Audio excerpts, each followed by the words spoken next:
بسم اللہ الرحمن الرحیم۔ وفاق العلماء کا 16واں اجلاس بمقام اجان شریف من جانب جنرل سیکریٹری وفاق العلماء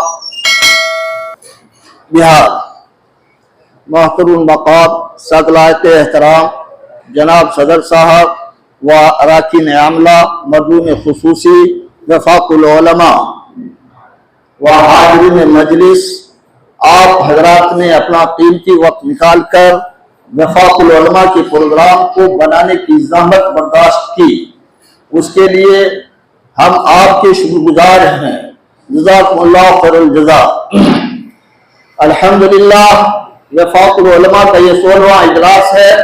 سب سے پہلا اجلاس مدرسہ فضل العلوم حسن پور روڈ میں منعقد ہوا، دوسرا اجلاس جامعہ نور اسلام اسماعیل گڑھ بکری میں منعقد ہوا، جس میں باضابطہ طور پر صدر و نائب صدر، جنرل سیکریٹری اور ممبران کا انتخاب عمل میں آیا اور تنظیم کا نام وفاق العلماء رکھا گیا، جس کا مرکزی دفتر جامع ربانی منورہ شریف اور ذیلی دفتر مدرسہ فضل العلوم حسن پور روڈ بنایا گیا۔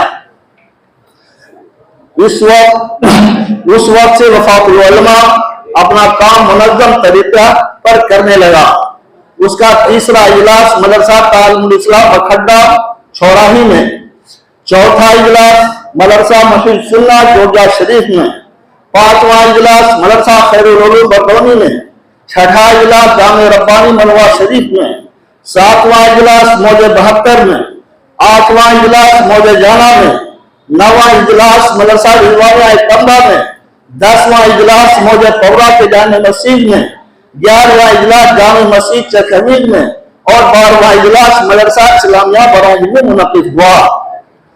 مزید 3 اجلاس منورہ شریف میں اور 1 اجلاس جامع اسلام اسماعیل گڑھ بکری میں منعقد ہوا۔ جن ساتھیوں نے پروگرام لیا تھا ان کے عوام نے ساتھ نہیں دی یا خود محنت نہیں کر پائے تو ان پروگرام کو منورہ شریف میں ہی منعقد کر لیا گیا۔ بہرکیف یہ وفاق العلماء کے اجلاس کہاں کہاں منعقد ہوئے اس کی فہرست تھی۔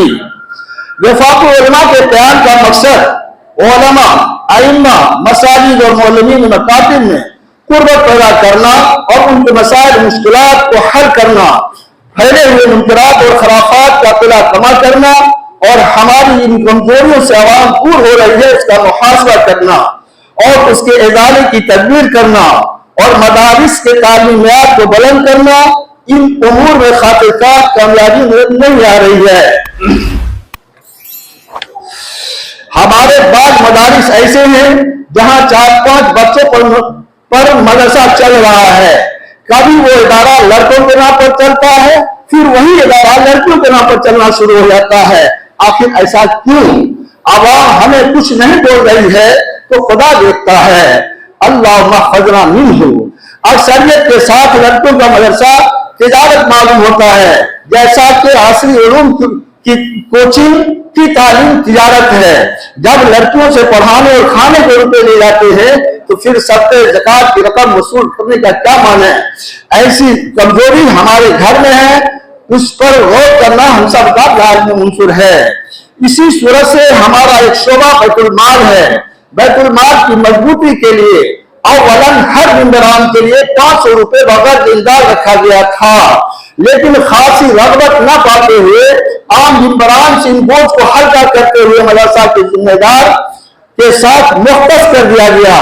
جو حضرات غیر ذمہ دار مدارس ہیں اگر وہ اپنی خوشی سے وفاق کے بیت المال کو تعاون کرنا چاہیں تو ماشاءاللہ قبول ہے۔ اب ہم ذمہ داران مدارس کی ذمہ داری ہے کہ وفاق کی سالانہ فیس جن حضرات کے یہاں باقی ہے وہ خاتون وفاق سے منبری فیس کی رسید حاصل کر لیں۔ مزید یہ کہ وفاق العلماء کا طے شدہ پروگرام سے قبل 1-2 مشورہ صدر دفتر یا ذیلی دفتر یا مناسب منتخب جگہوں پر ہونا چاہیے۔ اس سے ممبران و ذمہ داران آپس میں مربوط رہتے ہیں، ہر طرح کی جانکاری ملتی رہتی ہے۔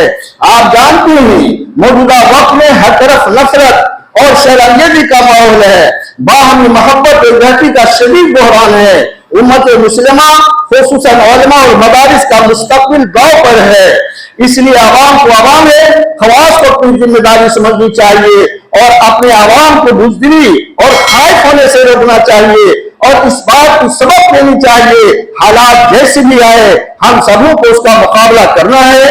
موت اپنے وقت پر آئے گی، اس سے پہلے نہیں آ سکتی۔ اللہ نے عزت اسلام میں رکھی ہے، ہم عزت والے ہیں۔ اللہ تعالی ہم مسلمانوں کی عزت اور آبرو کی حفاظت فرمائے اور بلند ہمت و استقامت عطا فرمائے۔